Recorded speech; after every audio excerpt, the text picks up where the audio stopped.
लोकतंत्र के उमंग और उत्साह को समय समय पर ऐसे प्रकट किया है कि लोकतंत्र के प्रति विश्वास और मजबूत होता रहता है। गत दिनों बिहार में जो चुनाव हुए उसमें भी मतदान के जो विक्रम हुआ है वो लोकतंत्र की सबसे बड़ी ताकत है। माताओं बहनों की जो भागीदारी बढ़ रही है ये अपने आप में एक नई आशा, नया विश्वास पैदा करती है।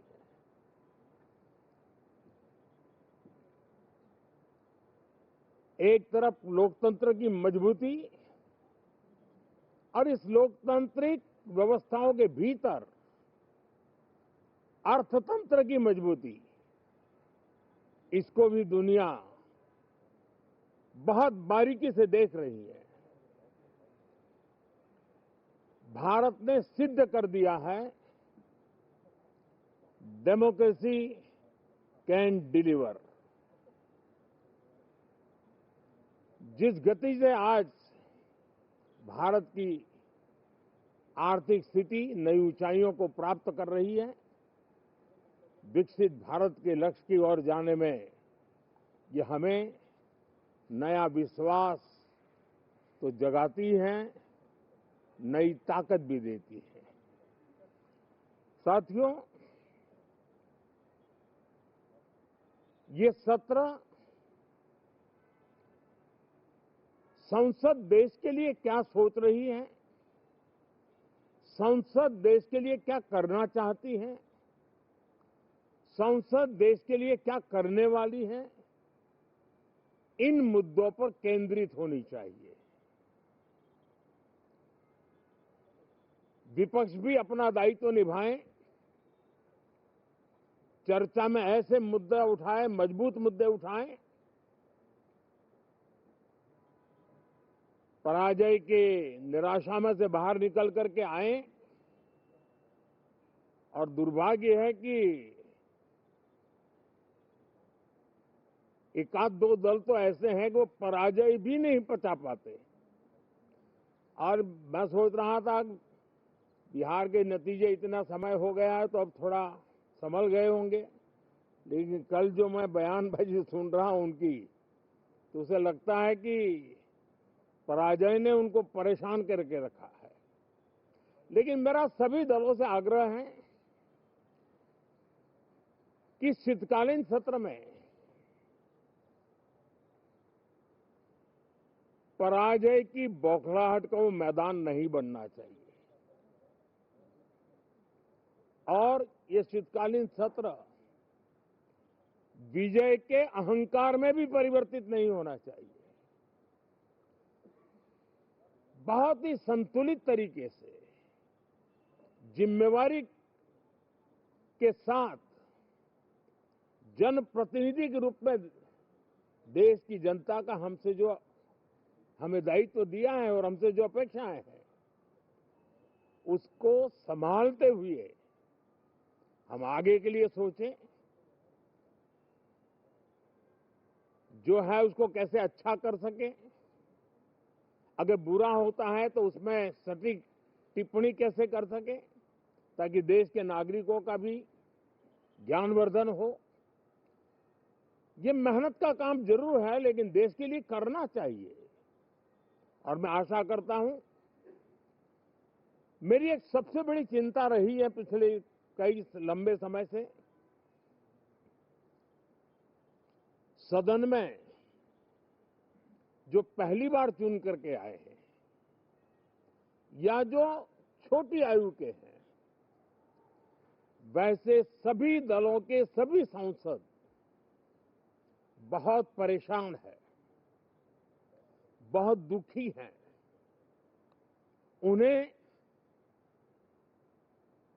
अपने सामर्थ्य का परिचय कराने का अवसर नहीं मिल रहा है, अपने क्षेत्र की समस्याओं की बात बताने का अवसर नहीं दिया जा रहा है। राष्ट्र के विकास की यात्रा में भागीदार बनने के लिए वो अपनी कुछ बात बताना चाहते हैं, उस पर भी रोक लगा दी जा रही है। कोई भी दल हो, हमें किसी को भी हमारी ये नई पीढ़ी के आ रहे नौजवान सांसद, पहली बार आए हुए सांसद, उनको अवसर देना चाहिए। उनके अनुभवों का हमें सदन को लाभ मिलना चाहिए। इस नई पीढ़ी के अनुभव सदन के माध्यम से राष्ट्र को भी लाभान्वित करेंगे और इसलिए मेरा आग्रह रहेगा कि हम इन चीजों को गंभीरता से लें। ड्रामा करने के लिए जगह बहुत होती है, जिसको करना है करते रहें। यहां ड्रामा नहीं, डिलीवरी होनी चाहिए। नारे के लिए भी जितने नारे बुलवाने हैं, वो पूरा देश खाली पड़ा है। जहां पराजित होकर के आए वहां बोल चुके हो, जहां अभी पराजय के लिए जाने वाले हो वहां भी बोल दीजिए, लेकिन यहां तो नारे नहीं, नीति पर बल देना चाहिए और वो आपकी नीयत होनी चाहिए। साथियों, हो सकता है राजनीति में नेगेटिविटी कुछ काम आती होगी, लेकिन अल्टीमेटली नेशन बिल्डिंग के लिए कुछ सकारात्मक सोच भी होनी चाहिए। नेगेटिविटी को जरा अपनी मर्यादाओं में रख करके नेशन बिल्डिंग की तरफ ध्यान दें, ये मेरी अपेक्षा रहेगी। साथियों, ये शीतकालीन सत्र एक और कारण से भी महत्वपूर्ण है। हमारे नए माननीय सभापति जी आज से हमारे उच्च सदन का मार्गदर्शन उनका शुरू हो रहा है। मैं उनको शुभकामनाएं देता हूं। साथियों, जीएसटी रिफॉर्म्स एक नेक्स्ट जनरेशन रिफॉर्म्स के लिए देशवासियों के मन में एक श्रद्धा का वातावरण पैदा किया है। इस सत्र में भी उस दिशा में बहुत सारे काम होने वाले हैं।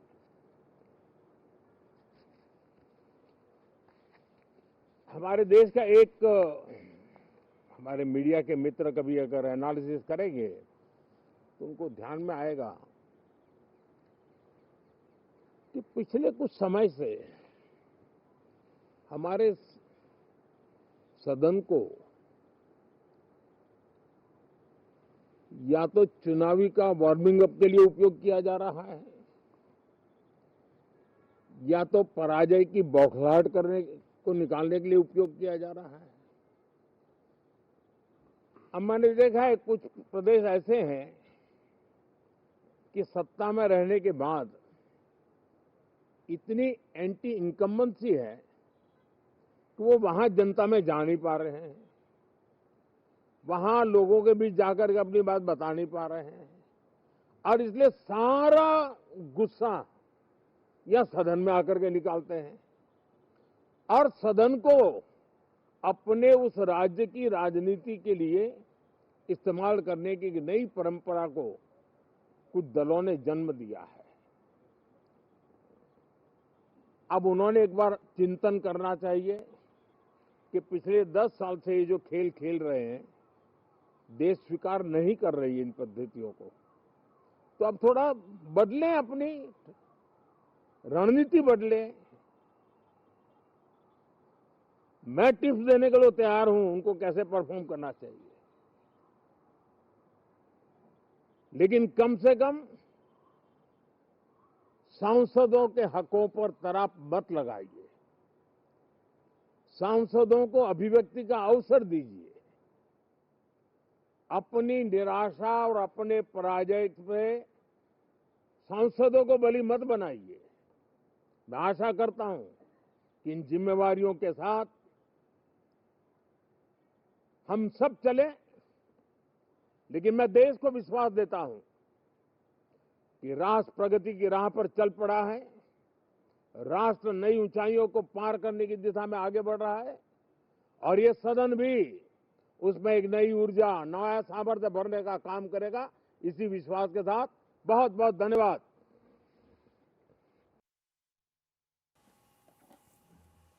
पंतप्रधान नरेंद्र मोदी हे बोलत होते। या ठिकाणी आजपासून संसदेचं हिवाळी अधिवेशन हे सुरू होत आहे। मात्र या अधिवेशनापूर्वी पंतप्रधान नरेंद्र मोदी यांनी विरोधकांना या ठिकाणी पुन्हा एकदा त्यांनी विरोधकांवरती हल्लाबोल केलेला आहे।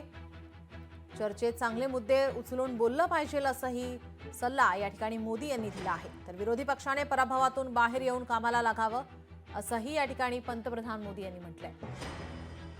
काही लोक पराभव पचवू शकत नाहीत असं वक्तव्य या ठिकाणी पंतप्रधान नरेंद्र मोदी यांचं। तर बिहारच्या निवडणुकीत लोकशाहीच्या ताकदीचं दर्शन झाल्याचंही त्यांनी यावेळी वक्तव्य केलंय।